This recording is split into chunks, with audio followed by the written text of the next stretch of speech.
ஒரு சிறிய கிராமத்தில் 70 வயதான ஒரு ஏழை விவசாயி வாழ்ந்து வந்தார்.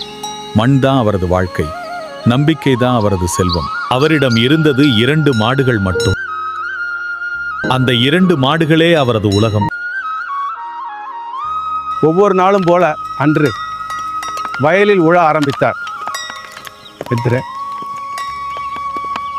அப்போது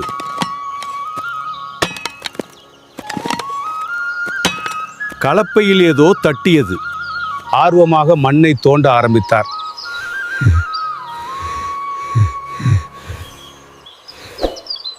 அவர் கண்டது அவரது வாழ்க்கையை மாற்றக்கூடிய புதையல்.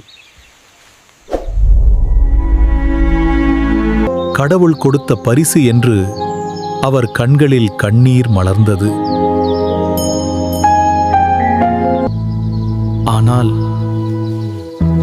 அந்த மகிழ்ச்சியை யாரோ பார்த்து கொண்டிருந்தார். ஐயா, நான் இதை பணமாக மாற்றித் தர்றேன். அவரது வார்த்தைகளை விவசாயி நம்பினார். அவர் தங்கத்தை மட்டும் கொடுக்கவில்லை, தன் நம்பிக்கையையும் கொடுத்தார். ஒரு நாள், 2 நாள் அவர் திரும்பி வரவில்லை.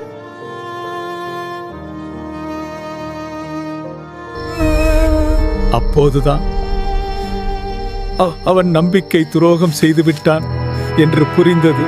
10 நாட்கள் கழித்து ஒரு அதிர்ச்சி செய்தி. அவன் விபத்துக்குள்ளாகி கை கால்கள் உடைந்தது என்று.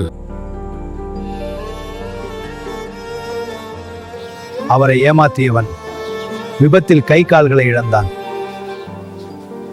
ஐயா, என்ன மன்னிச்சிடுங்க. துரோகம் செய்தவன் மன்னிப்பு கேட்டாண்டவன்.